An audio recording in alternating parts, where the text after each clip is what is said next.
Lumaki akong sanay na laging antok si mama. Pag-uwi niya, tahimik lang siya, tapos kakain ng mabilis, tapos may hawak na ballpen at papel kahit nasa sala na. Minsan naiinis pa ako dati kasi parang hindi siya present. Kapag may school event ako, minsan late siya. Kapag may kwento ako, minsan sandali lang, tapos hindi na natutuloy. Iniisip ko nun, teacher ka, 'di ba? Bakit parang wala kang oras? In my head, teaching was just standing in front of a class, talking, checking quizzes, then going home. Yun lang.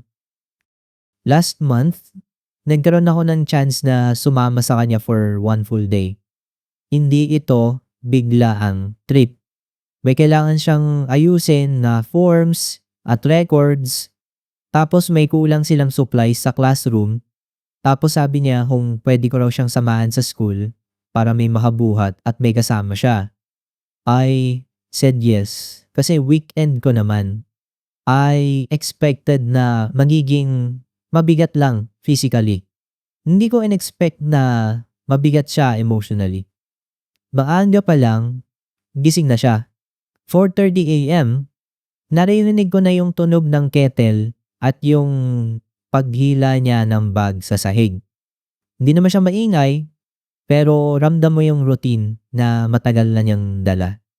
Paglabas ko, naka-uniform na siya, buhok nakaayos, pero yung mata niya halatang kulang sa tulog.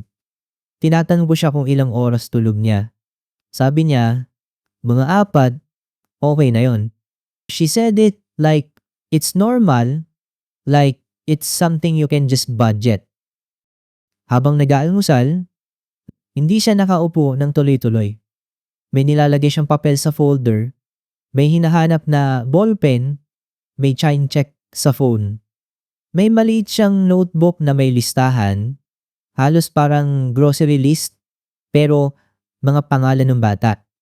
May nakasulat, follow-up reading, remedial, parent call, module missing, attendance.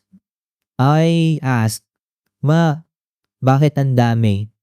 She smiled a little and said, "Kasi iba-iba sila. Hindi pwedeng pare-pareho lang." Sa biyahe, papunta sa school, nag-commute kami.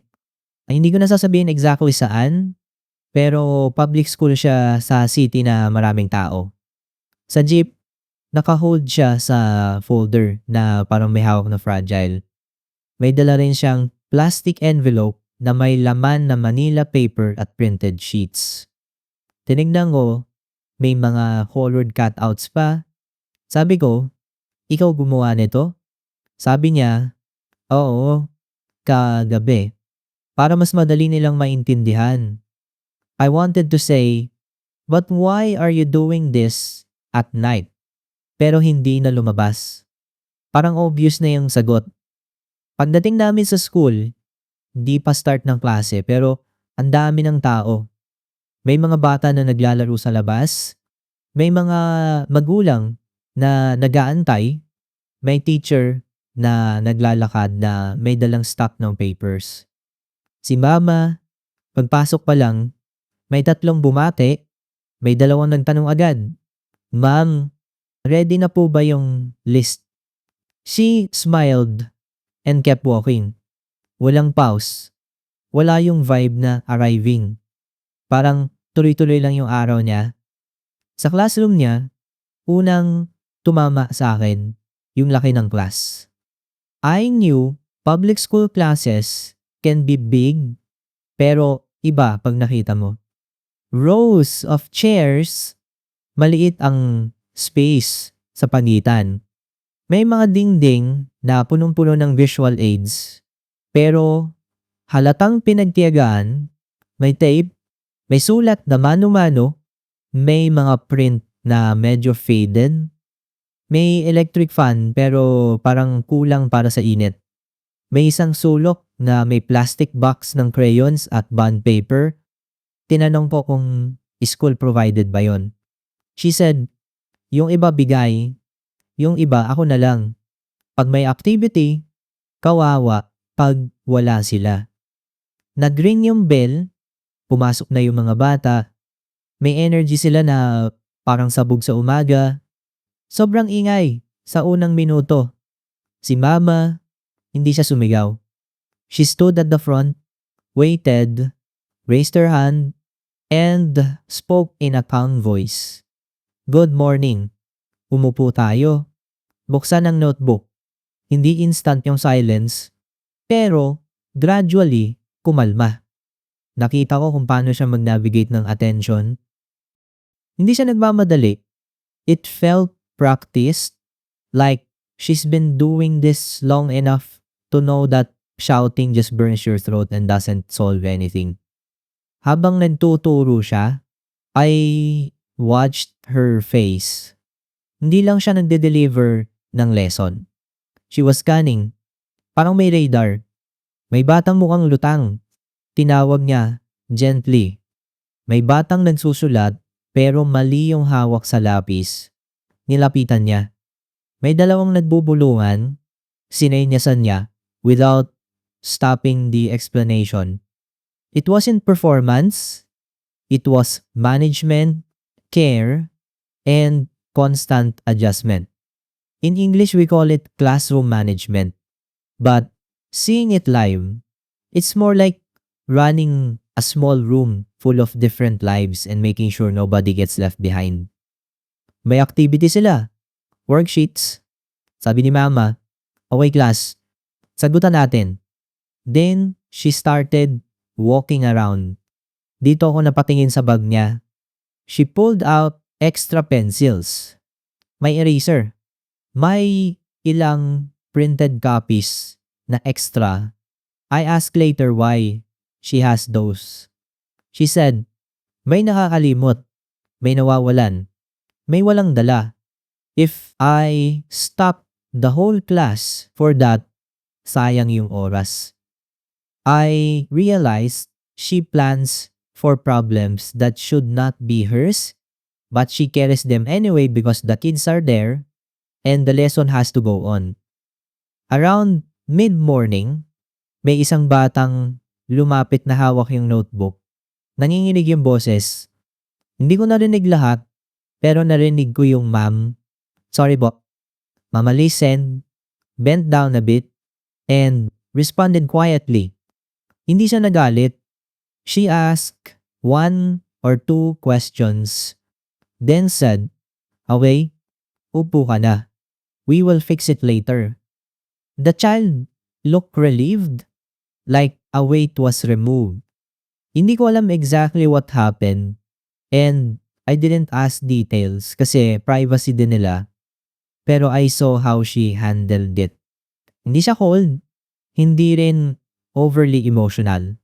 Just steady. Parang gusto niyang maging safe yung classroom niya kahit saglit lang sa araw. Nung recess, hindi break si mama. May dalawang bata na lumapit para magtanong tungkol sa assignment.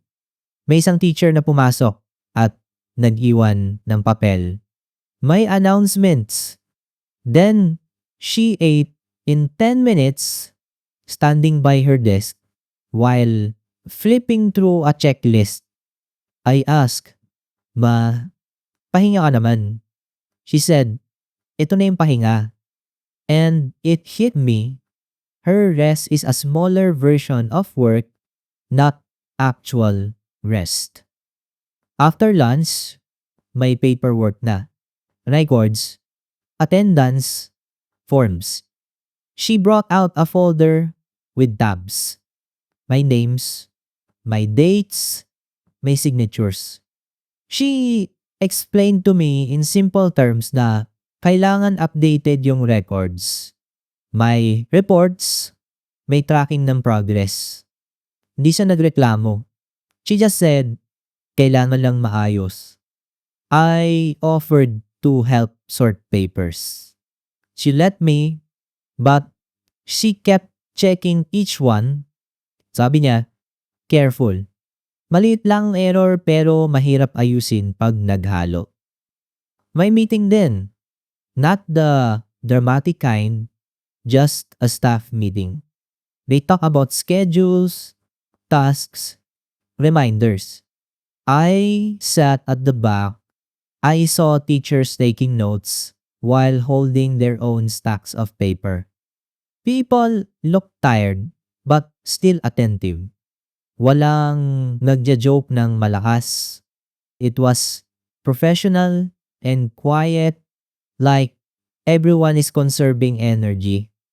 I realized that teachers don't just teach, they coordinate, they plan, they follow guidelines, they attend meetings, they do duties that aren't visible to students or parents. Before we left, dumaan pa kami sa maliit na store near the school. Mama bought chalk, tape, and some bond paper. I reached for my wallet and paid. She tried to stop me, saying, "Ayoko sana." I said, "Ma, okay lang. I can help." She looked embarrassed for a second, then said softly, "Salamat." That moment was heavier than I expected. It wasn't about the money. It was the fact that she has been doing this quietly for years. Like it's part of the job, even if it eats away at her salary bit by bit. Pag-uwi namin, akala ko tapos na. In my mind, the workday ended at the gate. Pero pagdating sa bahay, she didn't lie down. She washed her face, changed clothes, then opened her bag again. She brought out notebooks and papers. She started checking. She was careful with her comments. She wasn't trying to shame anyone. She was trying to guide. I sat near her and asked, "Ma, hanggang anong oras ka?" She said, "Depende. Pag maraming need ayusin, late." I looked at the clock, 8 p.m. She was still working. The TV was on low volume, but she wasn't watching. She kept reading. I tried to imagine doing that after a full day of handling a crowded classroom. My brain would shut down. Hers kept moving because she didn't have a choice if she wanted to stay on top of things.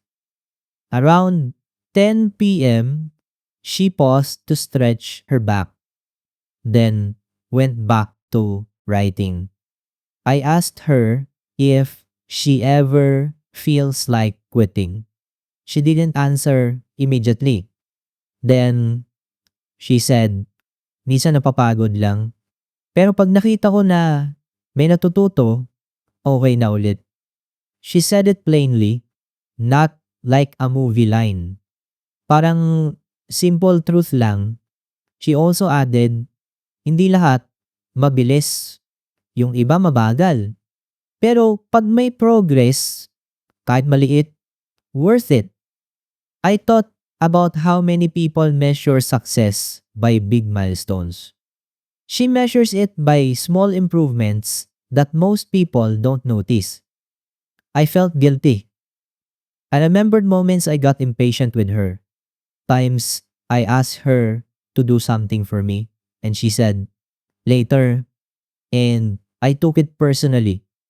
I didn't understand that her later was not about me being less important.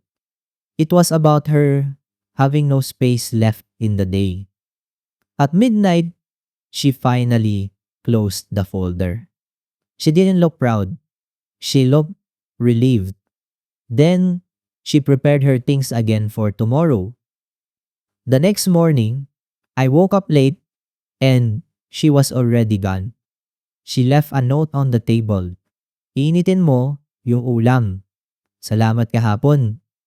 I stared at that note longer than I should have.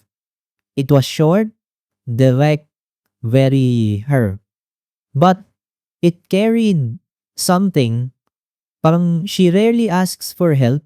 So when she acknowledges it, it means she really felt it. Since then, I've been trying to show up differently. Hindi naman big gestures. I try to ask if she needs printing done. I offer to buy supplies when I can. I try to listen when she talks about her class, even if I don't fully understand every detail. I also try not to take her tiredness personally. Her exhaustion is not lack of love. It's proof that she keeps giving even when she's running low. If you have a parent who teaches, or if you teach, I think you know this life already. If you don't, I'm not here to convince you of anything. I just wanted to say this. I finally understand my mom's tiredness, and it changed the way I see her. Hindi siya laging pagod lang. She's carrying a whole room of kids every day, then carrying the work home, then waking up to do it again, and somehow she still has space to ask me if I ate. I used to think appreciation was saying thank you once in a while. Ngayon, I think appreciation is making their load lighter when you can and not adding to it when you can't. That's what I'm trying to do now, one small thing at a time. The end. Thank you for watching this video. Don't forget to come back tomorrow for more stories. Once again, I'm Lechon, and I'll see you next time.